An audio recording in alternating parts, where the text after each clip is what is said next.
আসলে আপনারা জানেন যে এখানে একটা এই যে বান্দরবন বাস টার্মিনাল যে টানেলটা সেটা আমরা দেখেছি দীর্ঘদিন ধরে একেবারেই অবহেলিতভাবে পড়ে আছে। এখানে আপনার এই ল্যান্ডস্লাইড হয়ে মাটি ধসে এখানকার রাস্তা একটা প্রতিবন্ধকতার সৃষ্টি হয়েছে, বাস বা অন্যান্য গাড়ি জনসাধারণের সমস্যার সৃষ্টি হচ্ছে। এবং এখানে আমি যতটুকু আমি দেখেছি আর কি, এখানে এই টানেলের ভিতরে একেবারে ময়লা মানে থেকে একেবারে টানেলটা একেবারে দুর্গন্ধ অবস্থায় মানে পর্যবেসিত হয়েছে। এবং এখানে কিছু অবৈধ লোক এখানে এসে মাদক সেবনও করে, এমন একটা পর্যায় তৈরি হয়েছে। তো কিছুদিন আগে এটা একটা পত্রিকায় এসছে, আমরা অনলাইনে একটা পত্রিকা সম্ভবত একটা পত্রিকা এসছে এবং সেখানে দেখেছি। দেখার পরে এই বিষয়ে যেহেতু আমাদের জেলা কমান্ড্যান্টের কার্যালয় টানেলটার একেবারেই একসাথে ঘেঁষা, ইনফ্যাক্ট এই জায়গাটা আনসারের এই জায়গাটা আমাদের ছিল, তারপরে জেলা প্রশাসন এখান থেকে 2.16 একর নিয়ে তারপরে এই টানেলটা তৈরি করেছে।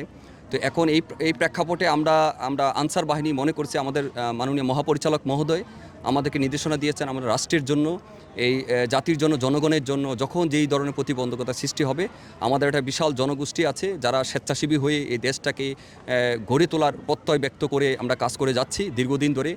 বসুন্ধরা টিস্যু, অশুদ্ধতার বিরুদ্ধে এক বিন্দুও ছাড় নয়। আমাদের মহাপরিচালক মহোদয় স্যার এসে নানানভাবে আমাদেরকে মোটিভেশন দিচ্ছেন এবং আমরা বিভিন্ন ট্রেনিংয়ের মাধ্যমে যেমন আপনার এইবার আমাদের যে বিডিবি টিডিবি মৌলিক প্রশিক্ষণ হচ্ছে, এই মৌলিক প্রশিক্ষণার্থী এখানে 40 জন, 20 জন পুরুষ এবং 20 জন মহিলা, এরাই আজকে স্বপ্রণোদিত হয়ে আমি যখন এই উদ্যোগটা গ্রহণ করলাম, ওরা ওই ইয়ার থেকে এসে ট্রেনিং থেকে এসে বলছে স্যার আমরাও এটাতে পার্টিসিপেট করব, এই দেশ রাষ্ট্র জাতি গঠনে আমরাও এখানে সরাসরি কাজ করতে চাই।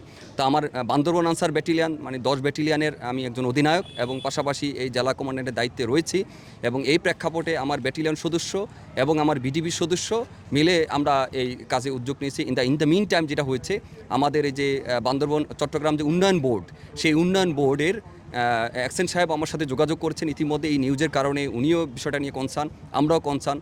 তো ওনারা এবং বান্দরবন আনসার ব্যাটালিয়ান এবং জেলা কমান্ড্যান্টের কার্যালয়ের মাধ্যমে যে বিডিবি টিডিবি আনসার বিডিবি যে সদস্য রয়েছেন, এর মাধ্যমে আমরা একটা যৌথ প্রচেষ্টার মাধ্যমে আমরা এই এলাকাটাকে, এই টানেলটাকে, আপনারা জানেন বাংলাদেশে মানে এমন একটা জায়গা আছে যে জায়গাটাতে এখানে একটা টানেল তৈরি হয়েছে, মানুষের আসা যাওয়ার রাস্তা তৈরি করা হয়েছে, যেখানে সুন্দর করে মানুষ যেন এই পাশ থেকে ওই পাশে আসা যাওয়া করতে পারে।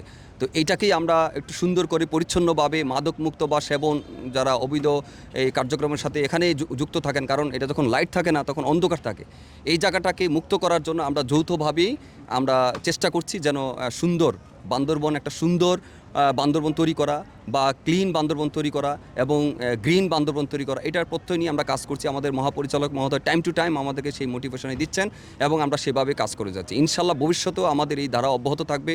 ইতিমধ্যেই যেখানে অতিবৃষ্টি হয় এবং যেখানে ল্যান্ডস্লাইড হয়, সেইগুলো কিন্তু আমাদের এই বিডিবি সদস্যরাই কিন্তু স্বপ্রণোদিত হয়ে স্বেচ্ছায় কোনো রকমের বিনিময় ছাড়া স্বেচ্ছায় রাষ্ট্রের এই দায়িত্ব নিজের একটা নাগরিক হিসাবে এবং এই বাহিনীর স্বেচ্ছাসেবী সদস্য হিসাবে তারা নিজেই এই কাজগুলো করে থাকেন এবং ইনশাল্লাহ আমরা ভবিষ্যতে আরও করব।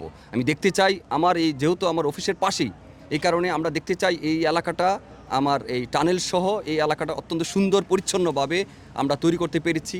এটাই আমাদের আসলে প্রত্যয়। ধন্যবাদ।